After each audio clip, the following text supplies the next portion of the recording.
Good day, I'm Stephen McHugh and this is your JIS News for Wednesday, February 15. Government is debunking information circulating on social media alleging that persons are being abducted and killed so their organs can be harvested and sold. These messages are often accompanied with pictures of so-called victims. But National Security Minister Robert Montego says the claims are entirely false. In a statement released yesterday, the minister reported that investigations by the police have established that the images are not those of individuals who were victims of the alleged crimes. Further, he says not a single case of any deceased person appearing with missing organs has been reported to the police or examined by the Institute of Forensic Science and Legal Medicine. When we spread these false news, it also increases the trauma for the families who are victims. And when we resend what is old news, or we resend images that is from another country, we also create panic and mayhem. We urge everyone to be responsible. The National Security Minister says investigations are pointing to a small group of persons who are perpetrating these false claims with ulterior motives, and the matter is being investigated by the Police Cybercrimes Unit for possible action. Under the new cybercrimes legislation, a person who commits an offense by using a computer can be fined up to $4 million or be imprisoned for a term not exceeding 4 years or both. The authorities reported that just on Monday of this week, a 35-year-old woman was arrested and charged under the Cybercrimes Act after she posted pictures in social media claiming that her ex-boyfriend is wanted for rape, assault, and murder. Swift investigations by the police revealed that the information was false, malicious, and tantamount to malicious communication under the cybercrimes legislation.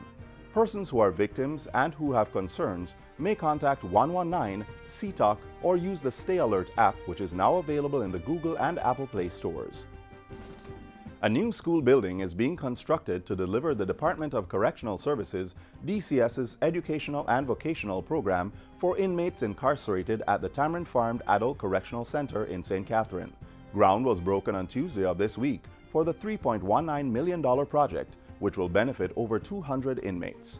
The facility is being built and furnished by Food for the Poor under its prison ministry program. It will comprise 3 classrooms, an office and sanitation facilities, and Food for the Poor will also renovate the institution's computer room as part of the 10-week project. State Minister of National Security, Senator Arnold Charles Jr., has welcomed the project. Every inmate must get an opportunity to be exposed to purposeful rehabilitation so they can be successfully reintegrated. You have created the life-changing opportunities that are going to allow the men here at Tamarind Farm to get more opportunity to reach their maximum potential. You're giving them the second chance that they deserve. Members of the Economic Program Oversight Committee, EPOC, are expressing confidence that Jamaica is on track to pass its first review under the new precautionary standby agreement with the International Monetary Fund, IMF. All structural benchmarks that were due at the end of December 2016 were met. The IMF team is expected to conduct the review for that period between February and March. Going forward, EPOC's co-chair says the key economic indicators are trending in the right direction. The fiscal performance is outperforming and remains positive. Monetary performance in terms of the net international reserves and the non-borrowed reserves also is positive. Inflation is within range.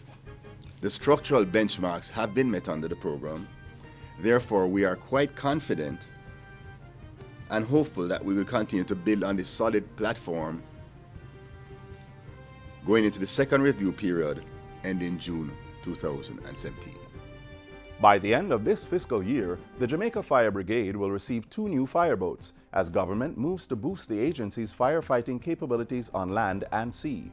Local Government Minister Desmond McKenzie signed a contract with Brunswick Commercial and Government Products on Tuesday to facilitate purchasing the fireboats. By the 31st of March, we are expecting to have these 2 boats in the shores of our country. The cost is $1.3 million US dollars.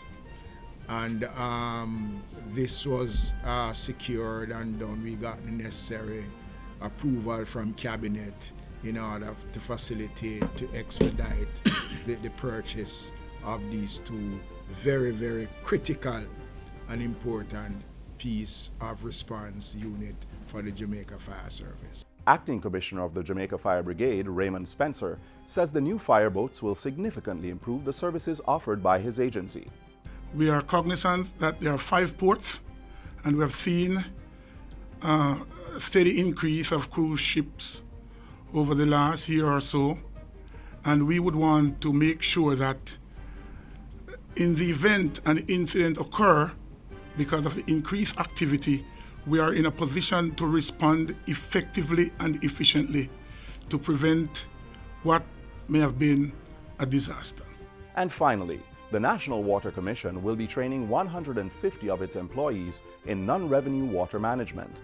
The NWC signed a Memorandum of Understanding on Tuesday with the Heart Trust NTA and Israel-based company Maya for the training initiative.